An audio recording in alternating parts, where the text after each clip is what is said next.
Hello, I'm Dr. Joseph. What I'd like to do today is to respond to some questions about the benefits of using sign language with all babies. Now, the reason I say all babies is because a lot of people think that sign language is just for the deaf community. And yes, the deaf community uses sign language. I was once a deaf sign language interpreter. And in fact, that's when I learned that even hearing children who are raised by deaf families who use sign were clearly able to communicate many, many thoughts and needs in signs long before they could speak. And when they did speak, well, they had more to say. And why?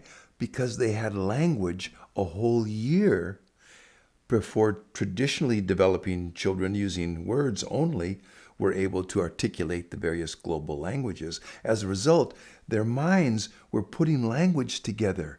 And as a result, they had words or signs in this case, but they transformed into words when they started to actually express themselves with spoken language.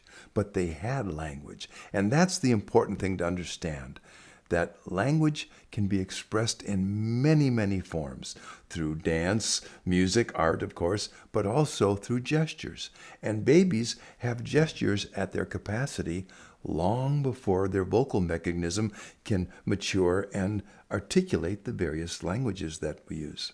So let me talk about just a few of the really important benefits that signs give a very young child before they can speak.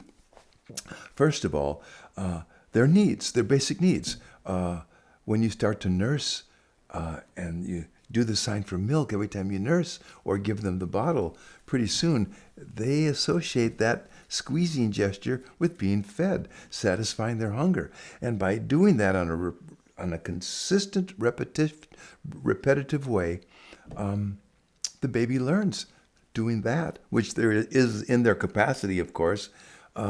They can make the gesture and receive the milk or the nursing. So something as simple as that makes an important cultural imprint in a child. And that cultural imprint is the idea that they have some control over their environment. They can navigate through life rather than riding the roller coaster of life. And they're an open slate. Now, the problem that I see as how would you say, at the center or the nucleus of the baby signing movement or revolution is that the babies are empty slates. It's the parents that need the guidance. They need the ability to present the signs in an organized way that help the baby associate the gestures with whatever's occurring, be it an object, a situation, a feeling, all kinds of things that happen in our lives. How do we associate the signs with those things? Well, that's what I studied for a long time. And I put together what I thought was, I think, the best way to not only present the signs to an infant, but more importantly, help the parents gain the skills they need to do this without the time-consuming effort of attending classes or reading, long books of information.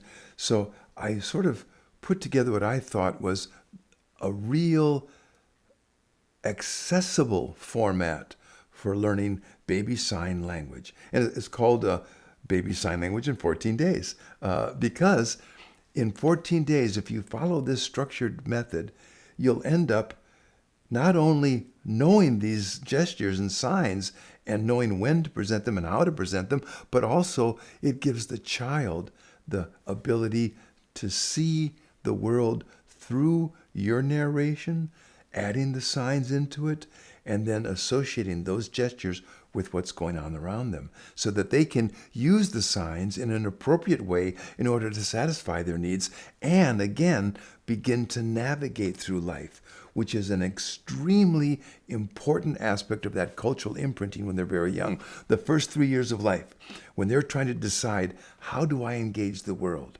Well, when you can affect the world with your own internal resources, that sets in motion a philosophy or a way of thinking that puts your internal abilities at the readiness to make a difference in your life.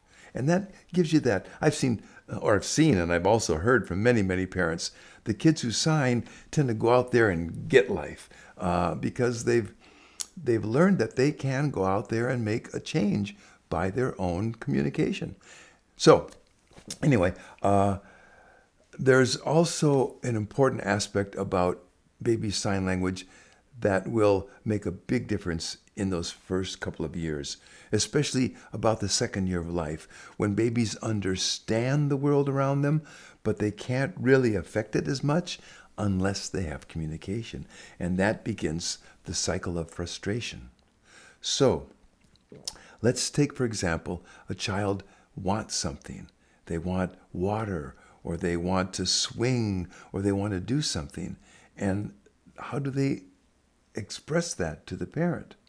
Well, when they have signs, they can do that. And that will not only reduce their frustration, but it'll also, in cases of trauma and when they're in tantrums, when they can communicate, it'll shorten the duration of a tantrum when they can communicate and allow the parent, which is the most important part of this, allows the parent to respond directly to what's wrong with that child. When they have that pain sign and they can put it by their ear, their sore throat, or their tummy ache, boy, that really makes you as a parent able to respond. So, I hope you enjoyed this short little explanation. I want you to subscribe and click the like button and share it with your friends, especially those having babies. Bye-bye.